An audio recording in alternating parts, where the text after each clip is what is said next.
Howdy, folks. Been a while, I know. How dare I keep you waiting? Hope you like the new little superhero motif. The hero the furry fandom needs, but not the one that it deserves. Or something like that, whatever. You get the Batman joke. Anyways, while perusing Twitter recently, I encountered a rather fantastical bit of blatant stupidity, so I thought I would share it with you and address it. Now, real quick, before we get to it, a quick preface. Anthrocon came and went recently, and there was a fair bit of typical nonsense drama that went down.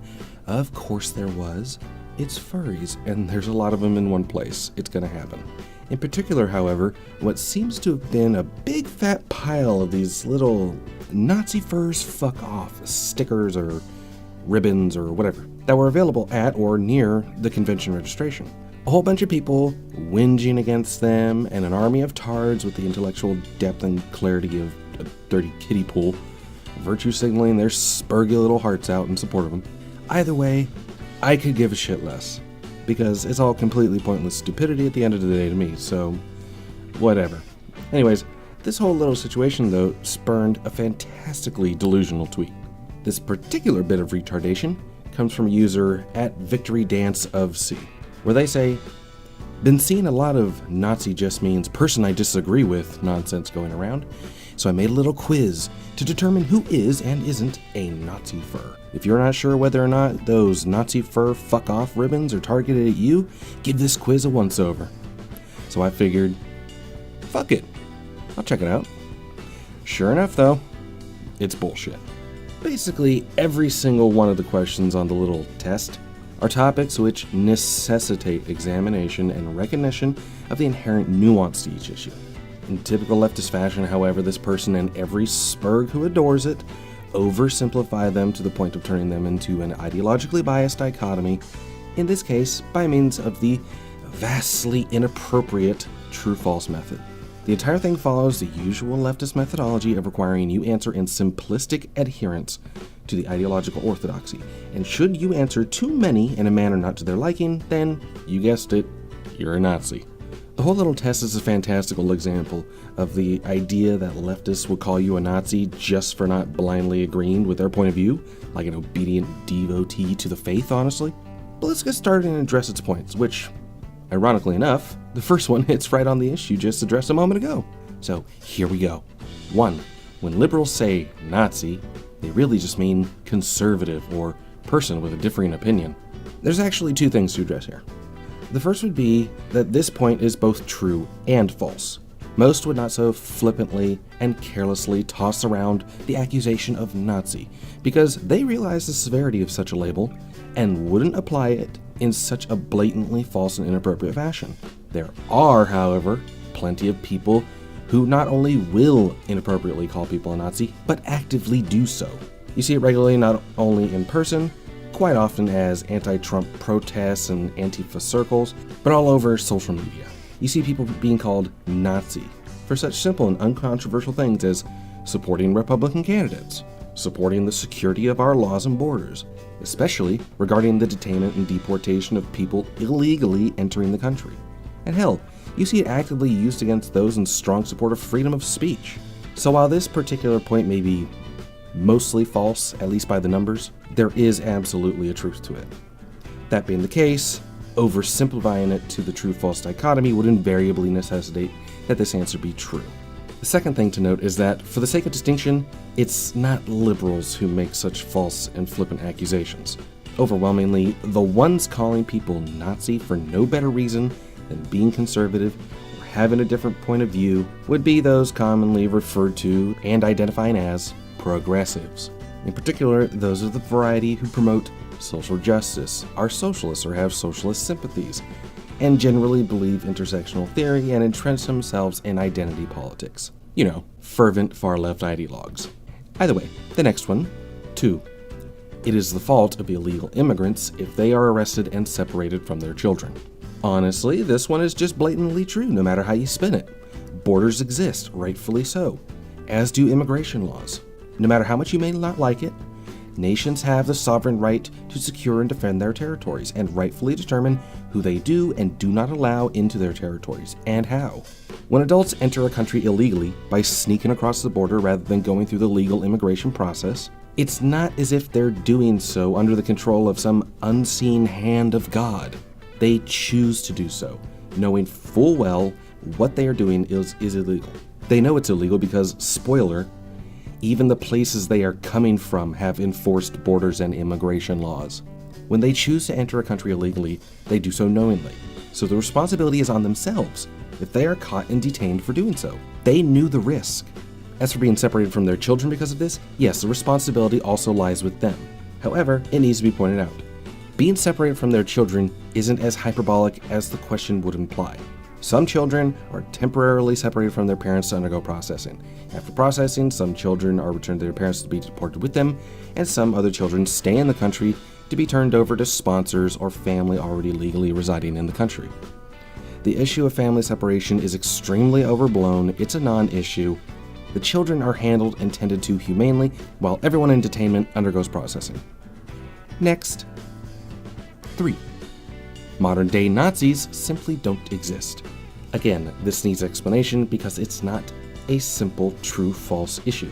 There are some people, an extremely small number of people, who follow and adhere to the horridly racist, anti-Semitic, and xenophobic Nazi doctrine.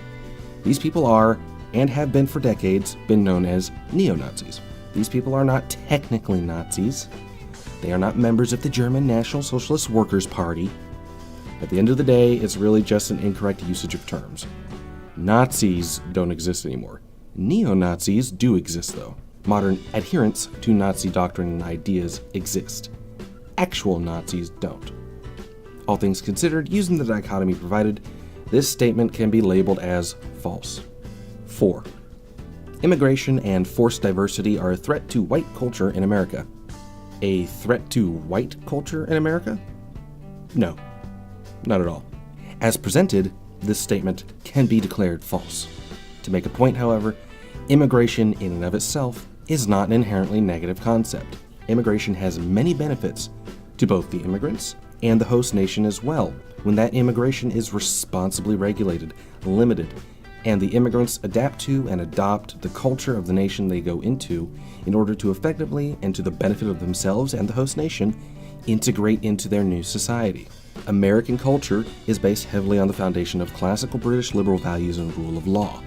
What was born out of and evolved from that foundation created the country that we have today, the most free, fair, advanced, diverse, and prosperous civilization in the history of mankind.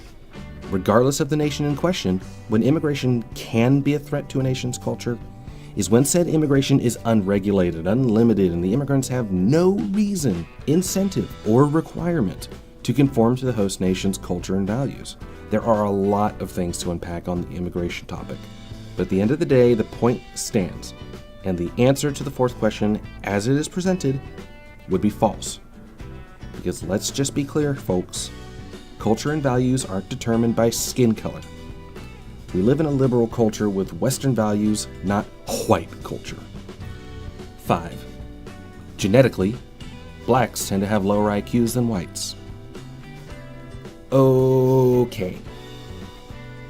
First off, this one here is kind of a loaded question, playing on the issue of race realism by the looks of it, and worded as such can be used to try catching someone in a gotcha moment to justify calling them a racist or something. Regardless, allow me to explain. It's a simple fact that there are indeed variances in the average IQ between racial groups, as extensive studies and research has shown. There are also a significant number of variables which contribute to intelligence, which in and of itself can be somewhat improved, stunted, and degraded over time. Some of these variables include access to effective and long-term education, illness, disease, fitness, diet, etc. And so far as science is aware, even genetics to a certain degree. As such, by technicality, given the results of the extensive studies and research, the answer to this question would be yes. Can't wait for somebody to take that little snippet out of context and smear me with it. Oh, joy. However, the way I see it at least, and I am sure that most people would see it, is that because genetics does not play a major role in the determination of intelligence so far as we're aware, this question can comfortably be answered with false. Now to the next bit. 6. Open borders will lead to a vast increase in crime. True.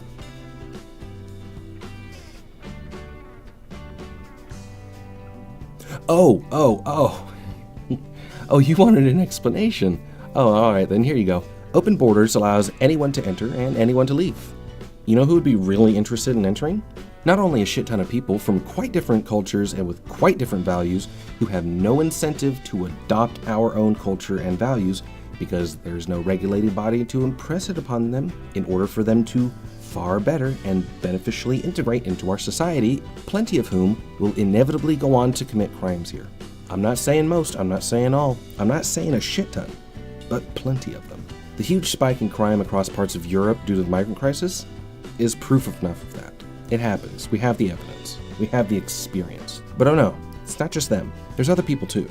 In particular, gangs seeking to get a foothold in our society, to their benefit and our detriment. Then there's the criminals of every stripe, who could come to our country when fleeing their own after committing crimes. You open the borders, and you don't regulate or secure them, and you don't vet the people coming into your country, you invariably open up your society to all manner of criminals and seedy elements to use your country as a refuge. So, there's your explanation. Moving on. 7. Interracial couples are traitors to their own individual races. No. False. Extremely false. There's no nuance about this particular point. It's pretty cut and dry. Unless you're a racial supremacist, there's absolutely no reason to think you could be a traitor to something like race. You know, that innate characteristic about yourself that you didn't choose and had no control over. The only people who think that you could be a traitor to your race are the ones who, in whatever way, believe that their race is somehow superior. Those people are fucking idiots. Those people are racists. So, point 7, false. 8. The Japanese internment camps were completely justified. Right. This is another one of those questions with so much to unpack, I'd be boring you for way too long going into it all. Suffice it to say that, were the Japanese internment camps in any way justified? In some ways, given the situation that was going on at the time? In some ways, yes. But those ways are fairly difficult to argue for anyway. To the format of this statement, however, the Japanese internment camps were not completely justified. No. I would quite comfortably label this point as false. 9. Biologically, women are physically and or emotionally inferior to men. Again, a lot to unpack, but I'll hit on a few things. On this point, it depends on what you mean by inferior, honestly. A lot of ways of looking at this point really relies on how you define things. Personally, as it began with the term biologically, I associate the meaning more with physical aptitude. Biologically, women are, on average, physically weaker than men. Notice I said on average, I didn't say all women. Calm down, feminists. One can say that being physically weaker is a form of inferiority if you were to judge it on that basis. Biologically, in terms of emotions at least, there are distinct differences and variations in hormones and their levels between men and women throughout our lives, but particularly during early development and puberty. These differences invariably lead women to, on average, be more emotionally sensitive and empathetic than men. At least for me, in judging this fact, men are the more emotionally sturdy and stoic, and therefore emotionally stronger. By a similar comparison to physicality, the stronger is superior and the weaker is inferior. So I would say, emotionally, women are inferior. I would say to this point that it is true, at least from that interpretation, because again, it's nuanced, and like most of the statements in this whole list, there's a degree of truth and falseness to each, mostly. It depends on how you define things. 10. The majority of Western media is controlled entirely or partially by the Jews. This point is honestly worded a bit weirdly. It says majority, then says entirely, then partially. Answering this question depends on which one of those three you focus on. Do Jewish people own and or lead a disproportionate amount of Western media companies? Comparatively to their population in Western societies, yes, they do. But I wouldn't go so far as to say they own the entirety or even majority of Western media outlets. Like with the IQ question, this one is loaded. If you answer yes, you'll be called a Nazi, fascist, anti-Semitic, or alt-right for it. But again, it's worded weirdly and shifts its parameters. But if you got rid of majority and entirely, you'd be left with this point. Western media is controlled partially by the Jews. To which the answer would be true. And we have the biographies of plenty of them to prove it. If even just one Western media outlet was controlled by a Jew, it's still partially, so still true. As such, I'll answer true to this point, bearing in mind my explanation. There is no Jewish conspiracy. They're not out to try and rule the world through the media and banking or some dumb shit like that, no. Some of them just happen to run media companies. Big whoop. Either way, come along now, spastics. Ignore my context. Call me an anti-Semitic Nazi for it. Go ahead, get it out of your system.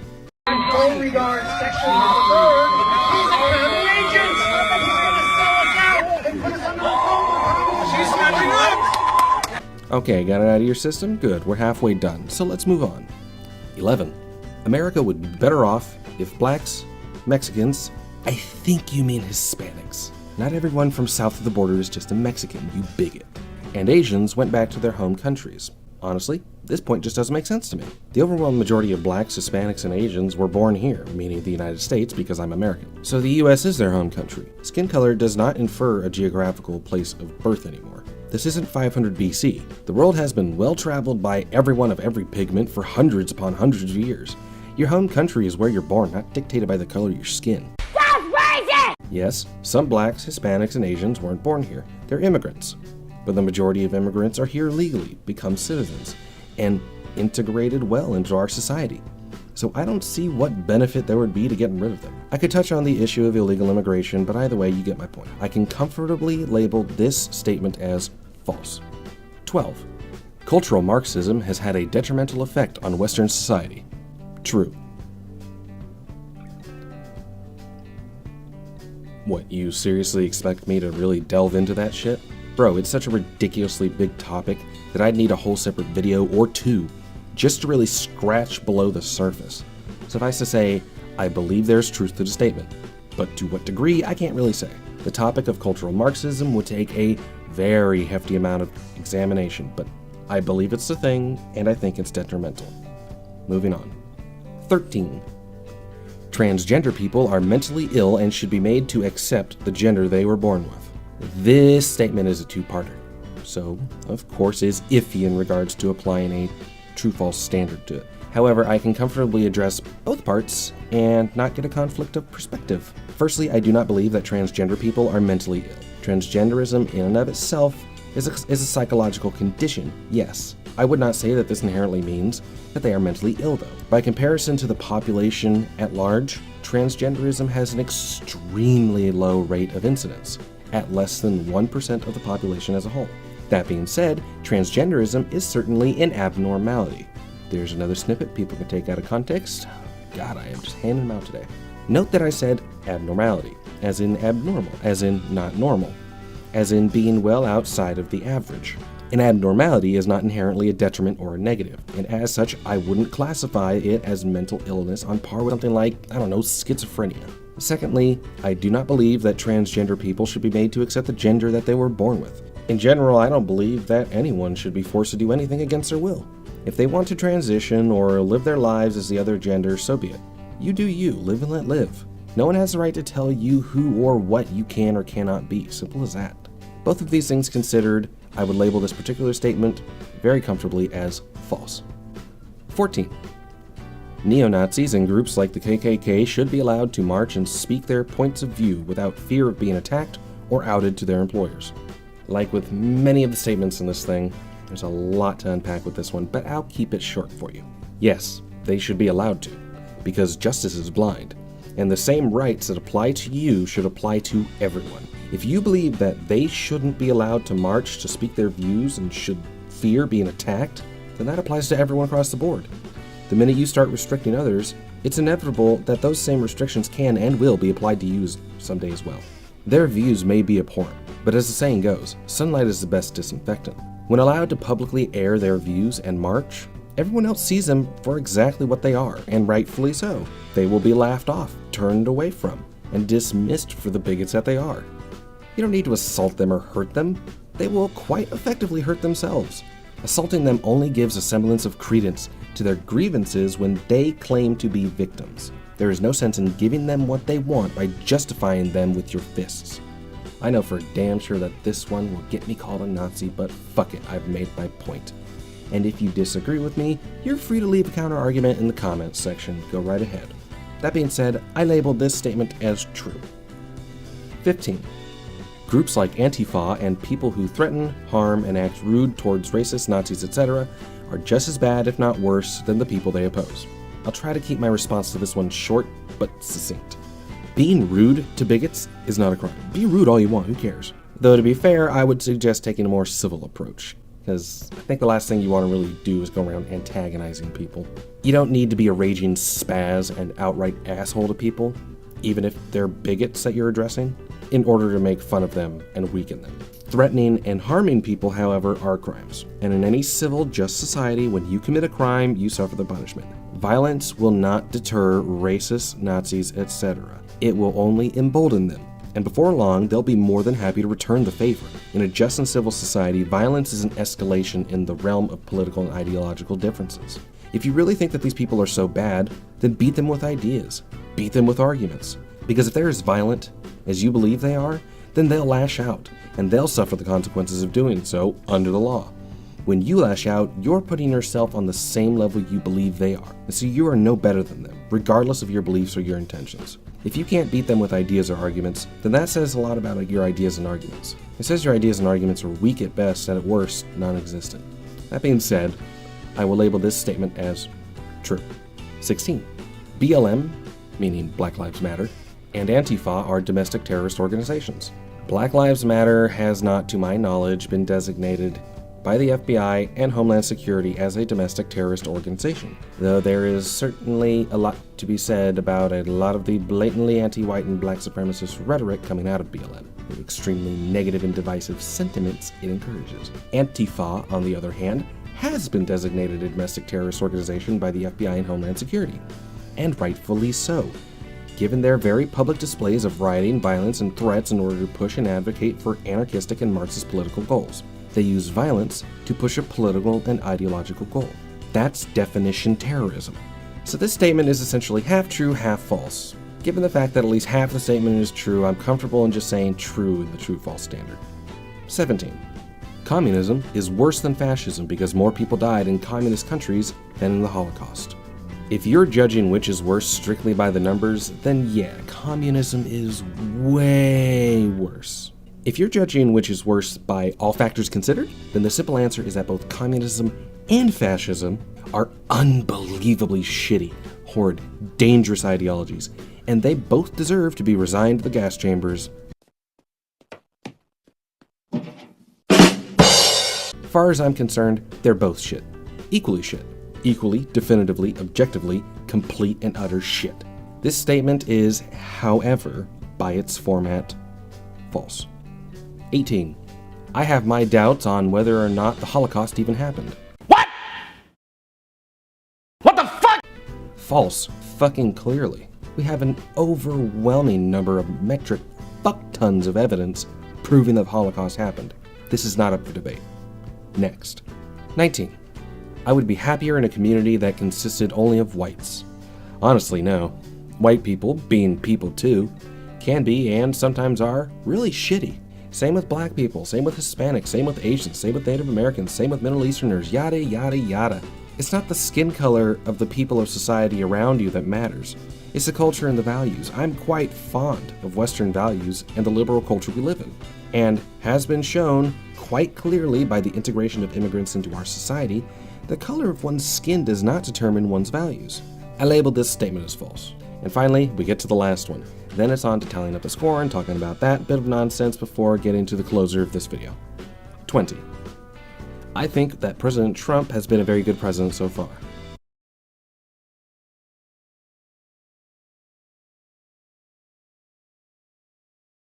What the fuck? Alright, this one is just fucking retarded. Thinking the president is being effective at his job or not can literally in no way possible determine if someone is a fucking Nazi or not. It's no different than me saying, here's a test to determine if you're an evil, murderous commie. First statement, I think Obama was a very good president. That statement, just like the one about Trump, is equally as fucking ridiculous and uninformative and ignorant. It's fucking nonsense. Christ on a bike, you could have ended so strong, but you dropped this turd in the punch bowl just before the finish line. God damn it, fucking hell. But for the sake of answering this, I'd personally say Trump has been a good president so far, but not a very good president, so I'll label this one as true. Fantastic, now we can get to the score page and address each of its little sections. But first, Let's tally up my score here. If memory serves, going through the list, we had a total of 10 true and 10 false. So let's see, what does their little scoreboard have to say? Oh, this moronic little test of theirs scores you on 3 different ranges on the basis of how many statements did you agree with. If you answer true to 0 to 3 of the statements, quote, you're not a Nazi, but maybe you're a conservative?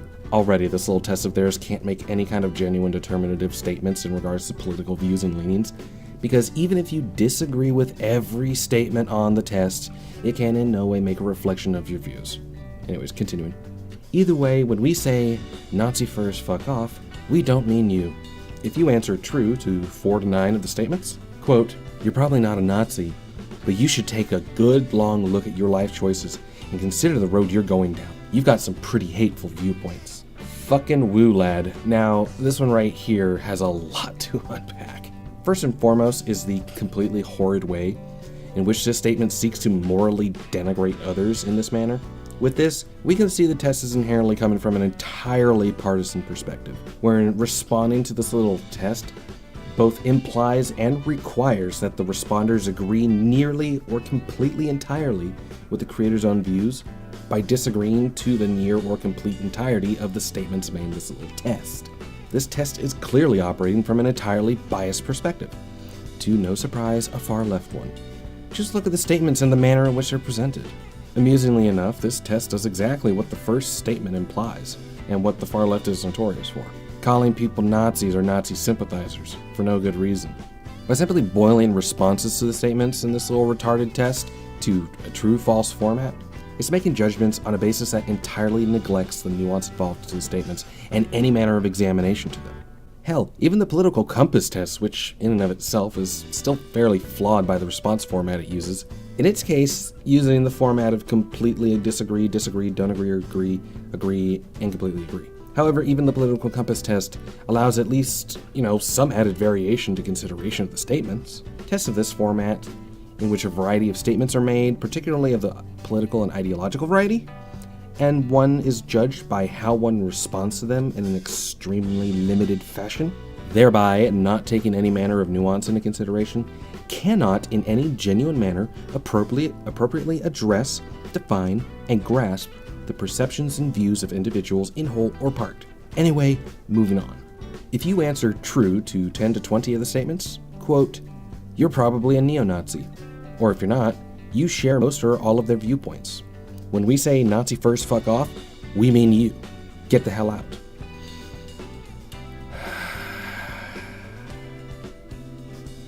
You know what the funny thing about viewpoints is? Many people can hold similar views for a lot of varying reasons, but not prescribe to a variety of other views. Political and ideological viewpoints overlap across the spectrum. Many different groups of people hold similar views, while not sharing many others. But that's not the point here. Take a look at this test. Take a look at the statements that it is making.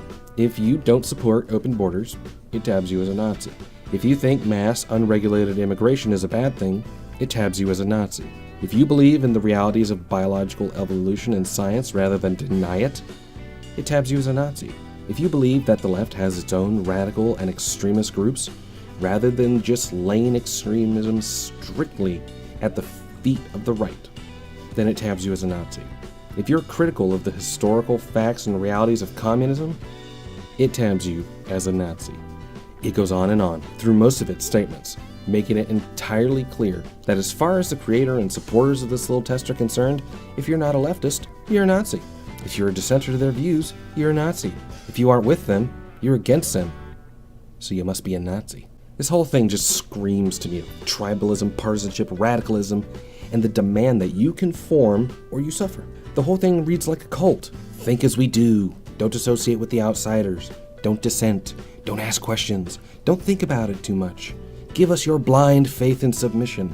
And if you violate any of that, you should be and will be smeared, labeled, ostracized, and ruined. Honestly, Scientology would be proud. Well, anyway, according to this little thing, because I answered true to 10 of the statements, I'm probably a neo-Nazi. Or if I'm not, I share most or all of their viewpoints. And when they say Nazi first, fuck off, they mean me.